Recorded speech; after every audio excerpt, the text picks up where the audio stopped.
Se préparer au brevet, Tintin. Épisode numéro 2, calcul de longueur, Pythagore, Thalès, triangle semblable, trigonométrie. Bonjour et bienvenue dans la chaîne Mathématiques Science. Aujourd'hui, je vais présenter et expliquer une nouvelle vidéo. Cette vidéo donc se préparer au brevet. Et donc là, je vais vous présenter le deuxième épisode donc de cette série qui s'appelle Se préparer au brevet, dans laquelle nous allons parler des calculs de longueur.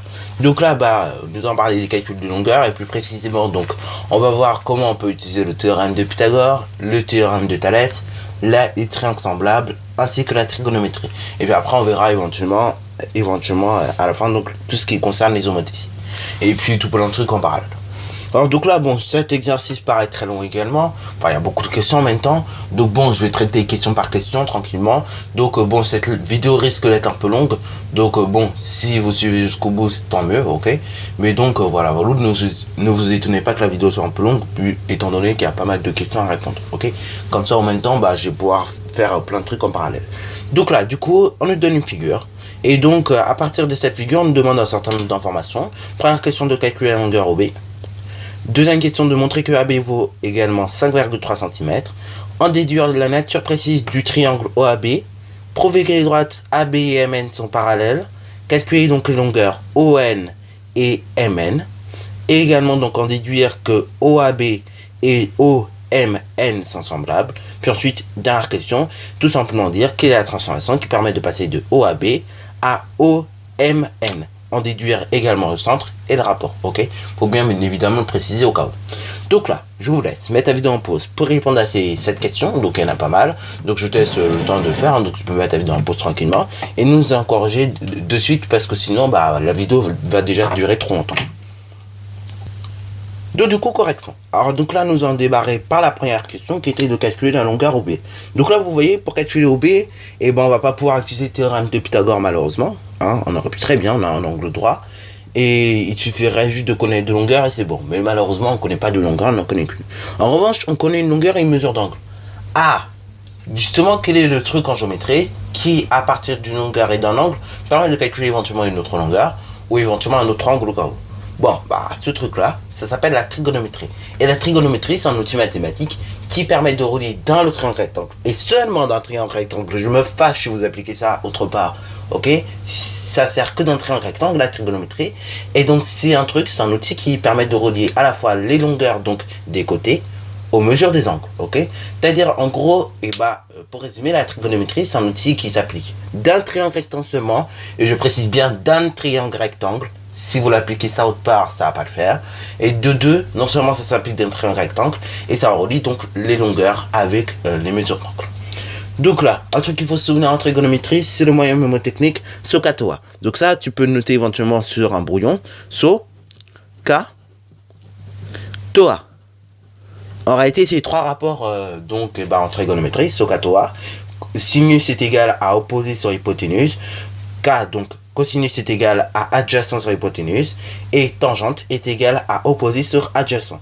À chaque fois, donc, après donc la première lettre, ça concerne bien égal. Et après donc, entre la deuxième et troisième lettre, il s'agit d'un divisé à chaque fois, ok. Oui, parce que en réalité, c'est pas des multipliés, ce sont des divisés. Mais comme c'est un moyen mémotechnique, forcément, ça respecte pas forcément toutes les règles de maths qu'on nous aura habitués, qu'on nous aura l'habitude d'utiliser. Parce que généralement, quand on met des lettres ensemble, quand on les relie ensemble, si tu veux, quand on simplifie l'écriture d'une expression, c'est justement qu'on a des multiplications. Donc là, non, il s'agit tout simplement de diviser à chaque fois. Après, donc là, entre la deuxième et troisième lettre. Donc là, déjà, il faut regarder tout simplement le côté et l'angle, ok. Et éventuellement, ce qu'on veut calculer. Ici, donc, d'un triangle OAB, on cherche l'hypoténuse. L'angle de sommet O est égal à 45 degrés. Et regardez le côté AO par rapport à cet angle de 45 degrés. Il est adjacent à cet angle, puisqu'il touche l'angle. On aurait dit, s'il serait opposé, il serait tout simplement en face de l'angle. Là, il touche l'angle, donc il est adjacent.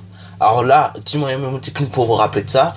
En fait, l'hypoténuse toujours le plus grand, ok, c'est le plus grand côté du triangle rectangle. Donc ça, on n'y touchera jamais. En revanche, pour tout ce qui concerne l'opposé adjacent, il faut regarder par rapport à l'angle. Là, en l'occurrence, j'ai un angle de sommet O. La longueur AO, donc le côté AO, il touche cet angle-là. dans ce cas-là, il est adjacent, ok? Adjacent, ça veut dire qu'ils se touchent, qu'ils sont voisins.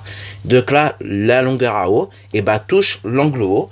Donc dans ce cas-là, le côté AO est adjacent par rapport à l'angle de sommet haut.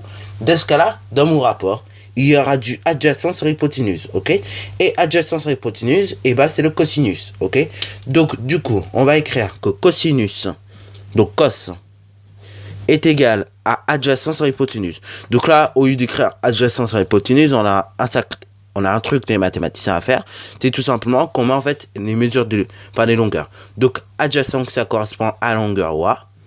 Et hypoténuse, ça correspond à OB. Maintenant, on remplace. On va mettre que tout simplement cosinus de l'angle de 45 degrés, puisque là, il s'agit d'un cosinus de l'angle de 45 degrés, puisqu'on a un angle de 45 degrés. Le cosinus de l'angle de 45 degrés est égal donc à OA. OA, donc ça fait tout simplement 5,3 divisé par OB. Nous, on cherche OB. Donc, ça veut dire que OB est égal donc, et bah, tout simplement à 5,3 divisé par cosinus de 45 degrés. Ceci donc, et ben maintenant voyons qu'est-ce que ça nous donne à la calculatrice. Ce que je vous conseille, c'est de garder toujours la valeur exacte. Parce que pour avoir fait cet exercice et pour l'avoir regardé, et même pour en avoir fait pas mal comme ça, si vous ne gardez pas la valeur exacte, et vous risquez de vous faire des erreurs à chaque fois. Donc du coup, on va taper 5,3 divisé. Donc là, d'ailleurs, je vais vous montrer ça, parce qu'il y en a qui partent au brevet encore une fois sans connaître leur calculatrice un minimum. Donc je vous montre ça parce que franchement, il y a des gens qui partent au brevet, ils sont bêtes sans connaître les fonctions de leur calculatrice. Et moi, j'en ai marre que vous partiez au brevet sans connaître les fonctions de vos calculatrices. Donc du coup, pour ceux qu'on a sur FX412 ou FX412+, s'il vous plaît les gens, écoutez. Écoutez au moins 5 minutes, même si ça vous saoule. Quand on veut diviser, soit vous faites les deux points de la division comme vous voyez, donc avec le trait entre les deux points. Ou soit, vous tapez 5,3, donc 5,3, et si vous voulez faire le trait de fraction comme ceci, vous tapez d'abord 5,3 et ensuite vous tapez sur cette touche là, ok? Donc il s'agit en gros tout simplement d'un trait de fraction avec donc une case grise et une case blanche, ok? Voilà, donc on tape sur cette case là, vous retombez directement sur le dénominateur et ensuite vous appuyez cosinus. Donc cosinus c'est cos et donc normalement il y a une parenthèse qui s'ouvre et vous mettez 45. Fermeture de la parenthèse, et donc là, vous exécutez le calcul en appuyant sur EX. Alors là, normalement, vous allez avoir deux valeurs. Vous allez avoir une valeur exacte qui va s'afficher d'une part. Donc la valeur exacte, je vous conseille de la prendre et de la noter quelque part. Donc là, ça c'est la valeur exacte. Donc OB est égal, donc, ça c'est la valeur exacte. Donc on prend toujours la valeur exacte. À 53, racine carrée de 2, ok?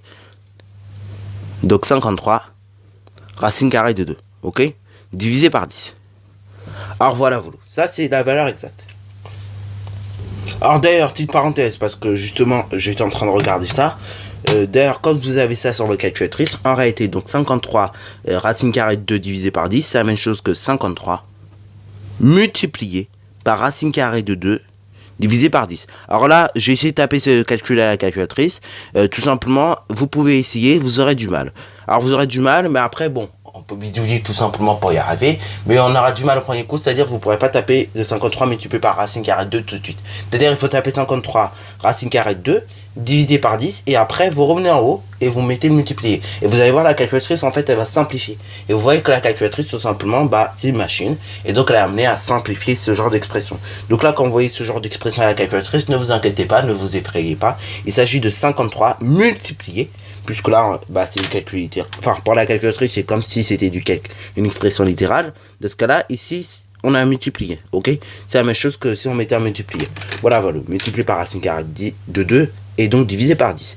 OB, donc là, maintenant, on va avoir la valeur approchée de OB, puisque là, c'est la valeur exacte, et la valeur approchée de OB, c'est environ 7,5. Donc, on met que OB est égal à environ 7,5. 7,5 quoi? C'est des centimètres. Là, pareil, on peut éventuellement mettre centimètres, puisque nous avons des centimètres ici également. Alors maintenant, pourquoi je vous ai fait garder la valeur exacte? Parce que tout simplement, cette valeur exacte, elle va être réutilisée pour la question 2.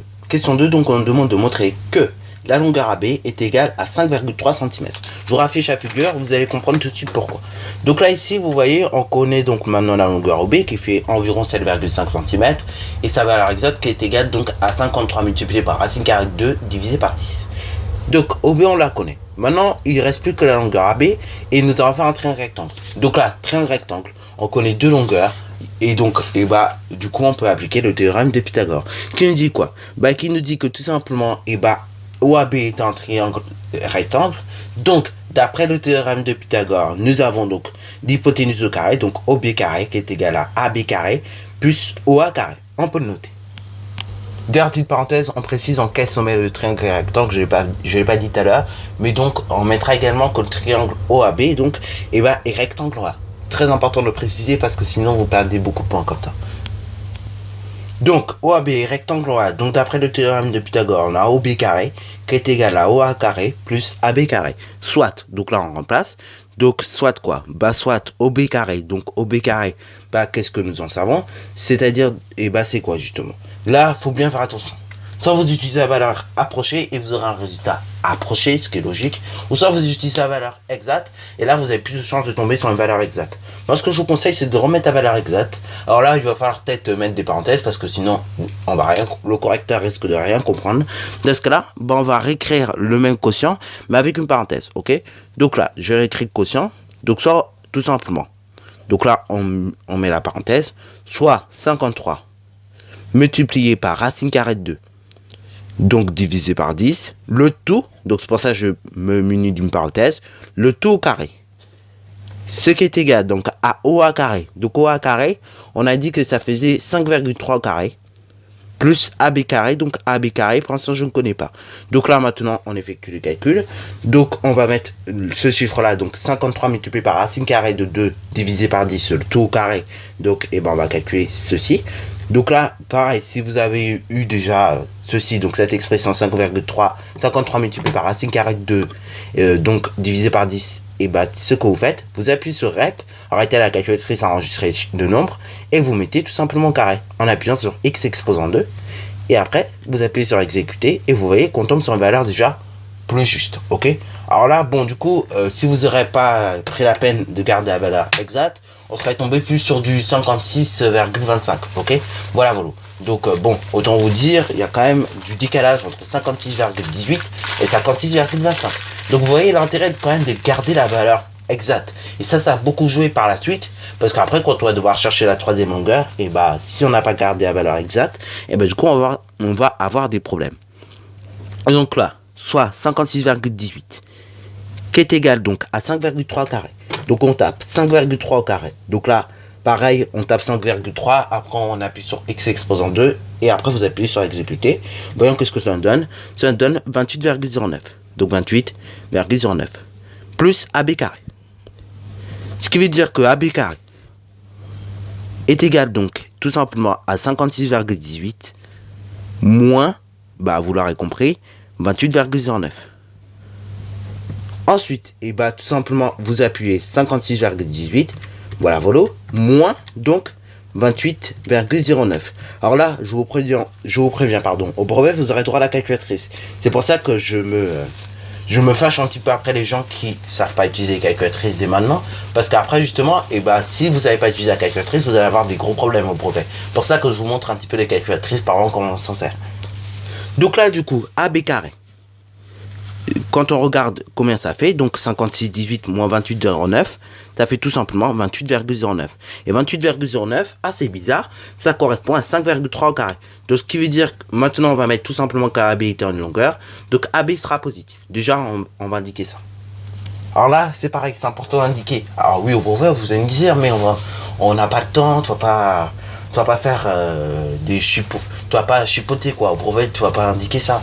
Oui, c'est vrai, sauf que du coup, vous allez peut-être pas chipoter au brevet, peut-être, mais au brevet blanc, c'est vos profs qui corrigent. Donc, du coup, c'est très important d'indiquer ça, ok? Et même au brevet, c'est toujours mieux d'indiquer ça parce que il y a rien de pire qu'un élève qui comprend pas ça.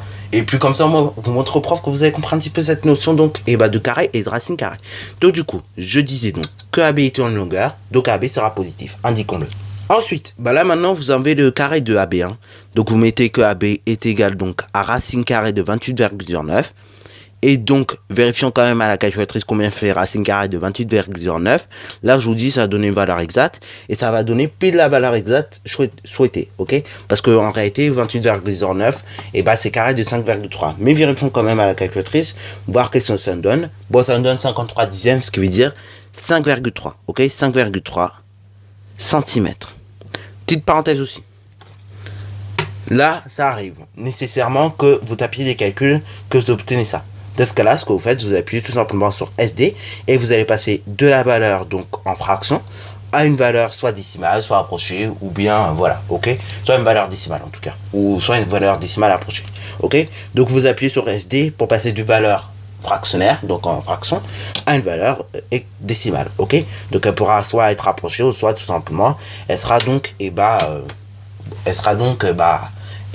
décimalement, ok. Donc elle sera pas approchée justement. Ok, ça sera une valeur décimale tout court.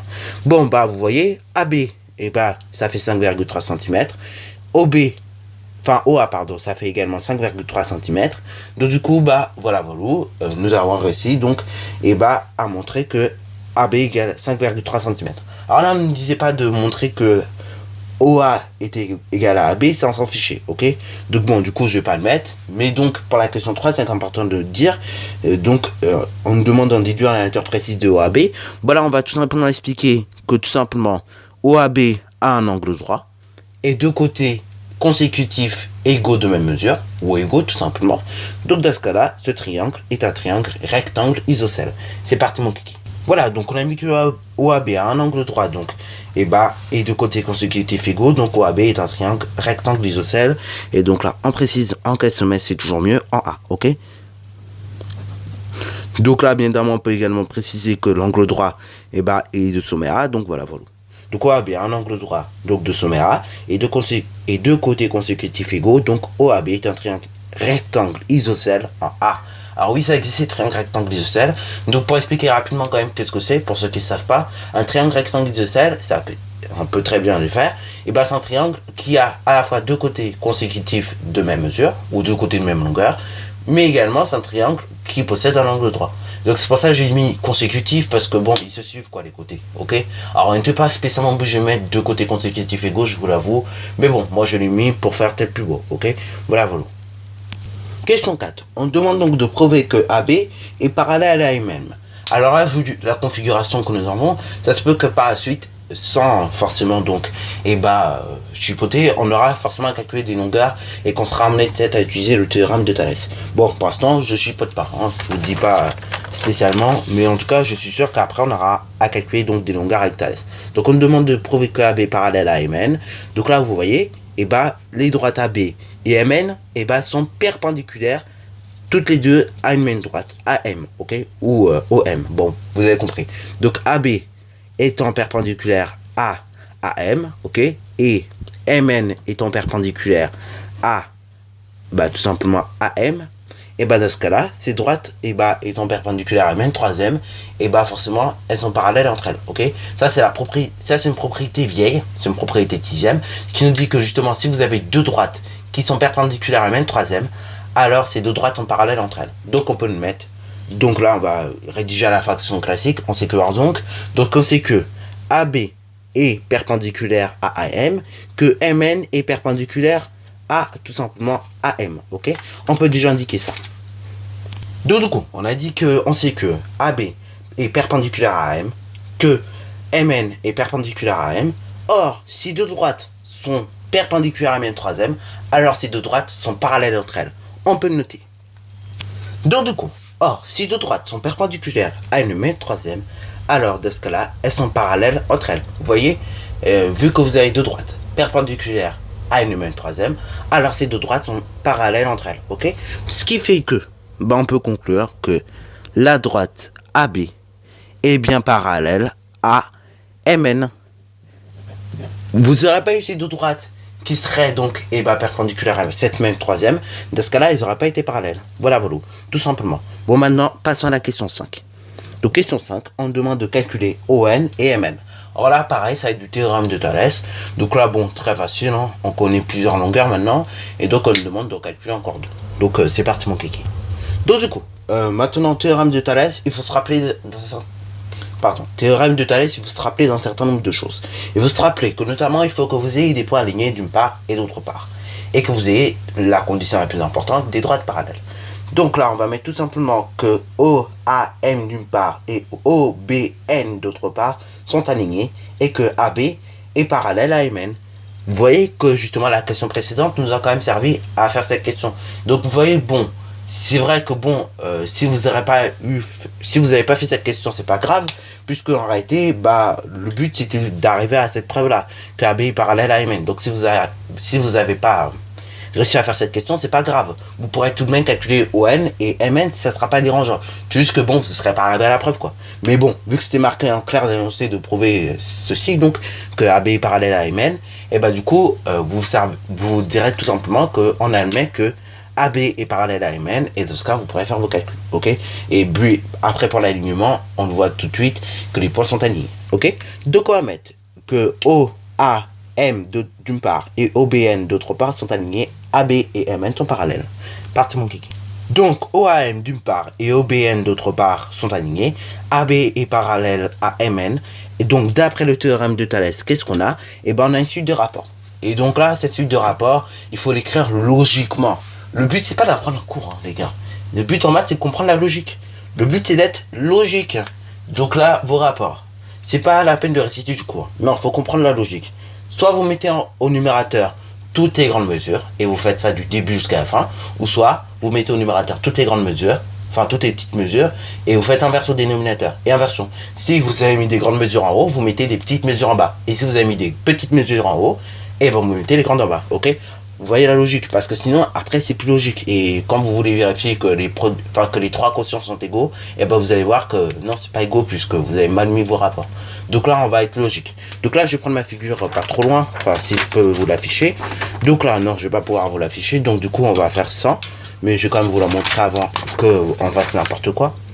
Donc là, du coup, voilà, je vais vous l'afficher quelques secondes. Donc je vous laisse mettre la vidéo en pause pour la regarder.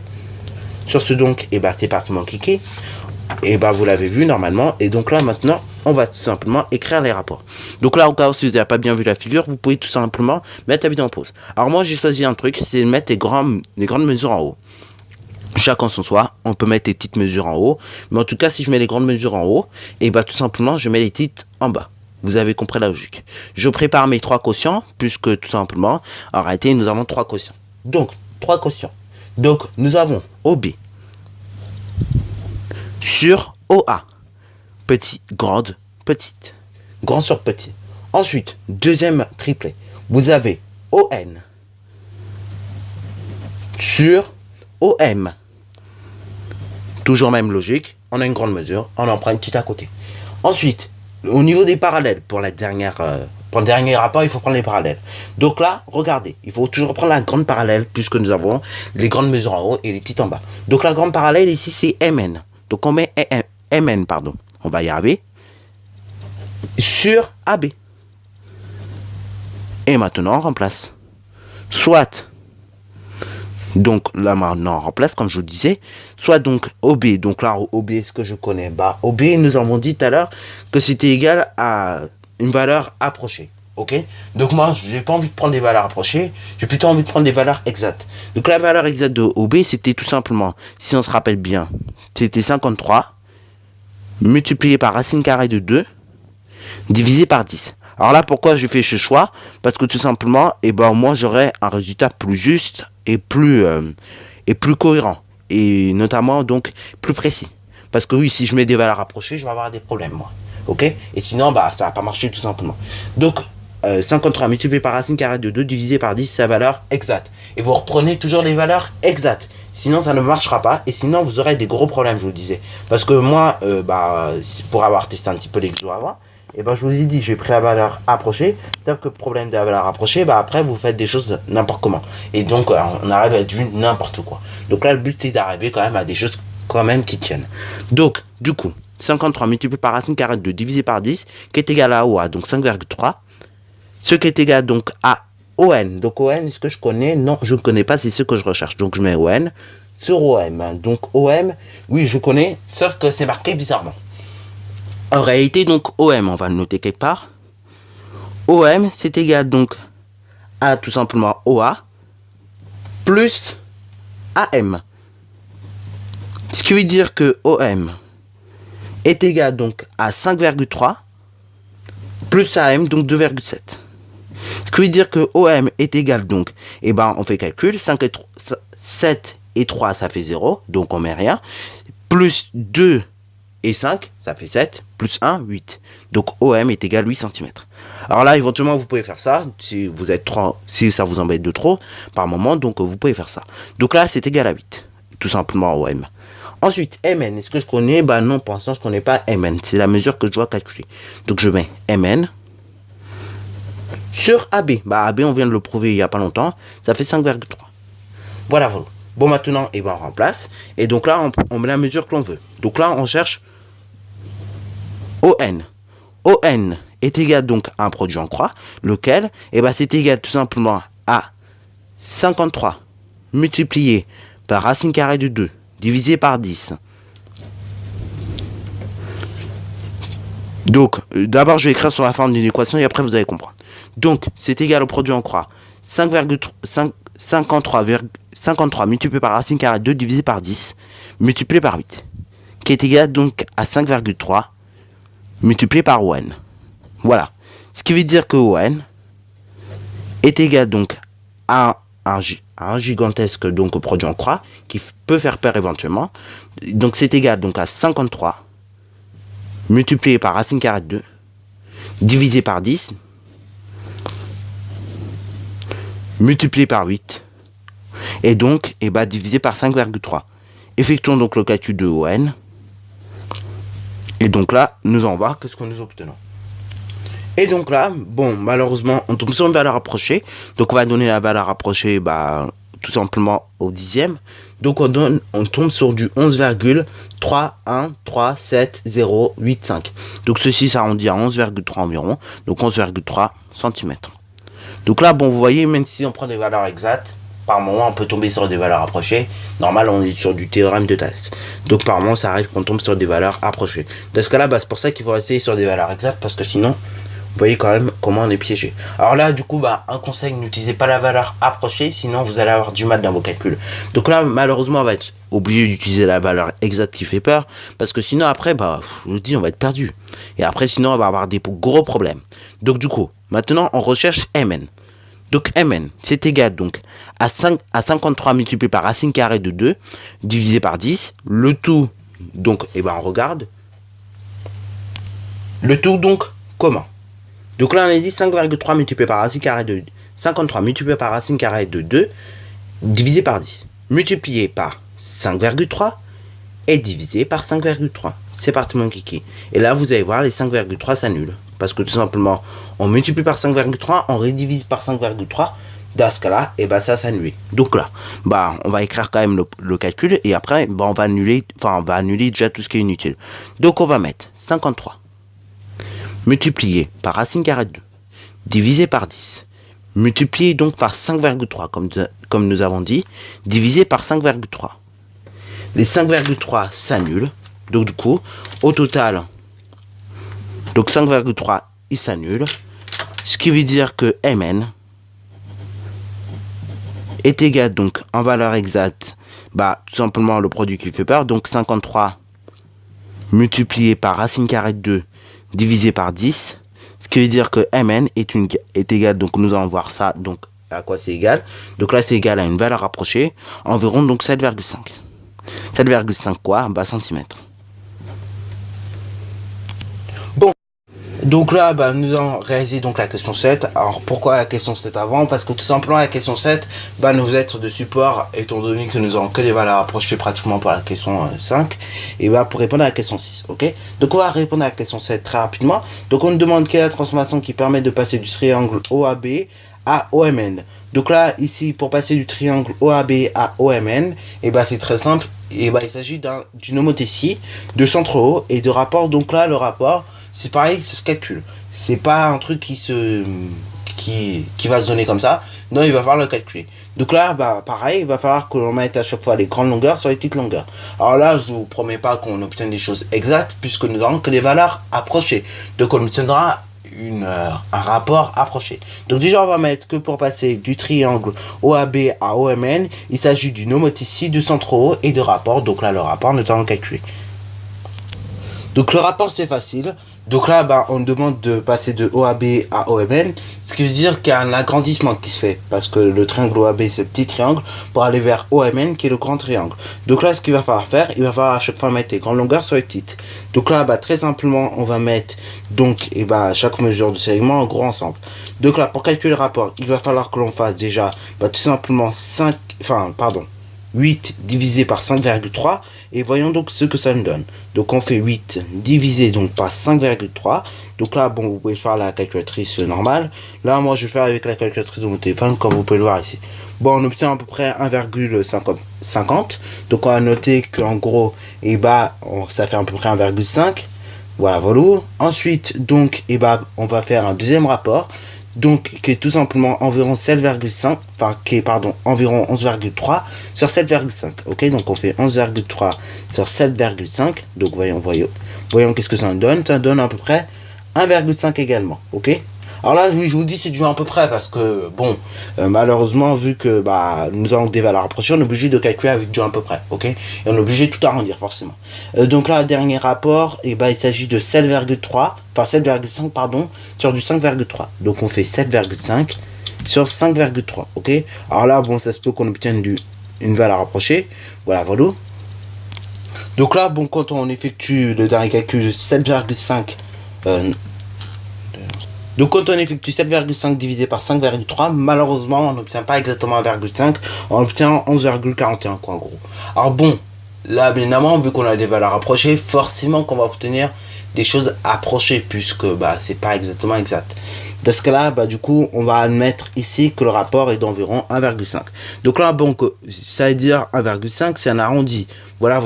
Donc, si vous trouvez entre 1,4 et 1,5, c'est bon, quoi. Et même si vous trouvez un peu plus de 1,5, c'est bon. Là, donc, nous aurons le rapport. Ici, il n'est pas très utile, puisque après, pour l'autre question, on n'aura pas besoin de rapport. Mais voilà, c'était juste pour vous donner une idée, donc, de combien il fallait passer. Donc ici, il s'agit d'une homothétie, donc de centre haut et de rapport environ 1,5. Ok. Voilà. Donc là, maintenant que c'est fait, que nous avons calculé le rapport, donc avec malheureusement des valeurs approchées, donc nous allons répondre à la question 6. Alors la question 6, pourquoi j'ai pas pu y répondre directement? Parce que oui, on aurait fait utiliser le fait qu'on a de la proportionnalité, sauf que petit problème, des triangles semblables, oui, ce sont des triangles ayant des côtés proportionnels, sauf que petit problème, on a des valeurs approchées. Et les valeurs approchées, comment vous dire que ça marche moyen, ok. Dans ce cas-là, ce qu'il faut faire, faut trouver d'autres solutions. Donc là, une autre solution qui peut être très utile, c'est tout simplement se servir de la dernière question, la question 7, du fait qu'on a une homothétie du triangle OAB à OMN, puisque on rappelle, une homothétie transforme un triangle en un triangle qui est lui semblable. Donc on sait que pour passer de OAB à OMN, la transformation effectuée est une homothétie. On peut le noter. Or, qu'est-ce qui se passe? Or, justement, du fait que nous ayons donc à passer d'un triangle à un autre par une homothétie, or justement, une homothétie va transformer un triangle en un triangle qui est lui semblable. Donc on peut noter, or du coup, une homothétie va transformer un triangle en un triangle qui est lui semblable. C'est parti mon kiki. Et ça marche même avec les quadratères, les carrés, cette propriété est valable avec à peu près toutes les figures. Enfin, je dis à peu près, mais en réalité c'est valable pour toutes les figures, ok. Même avec le solide, ce sera valable, ok. Alors sur les solides, c'est plus difficile à observer les homothéties, mais sur les figures en 2 dimensions comme là, c'est plus facile à observer.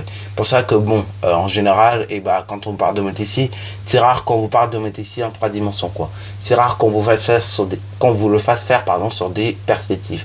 Sinon, vous voyez, ça serait très compliqué. Donc là, on va mettre or, une homothétie donc transforme un triangle en un triangle qui lui semblable. Voilà. Or, une homothétie transforme un triangle en un triangle qui lui semblable.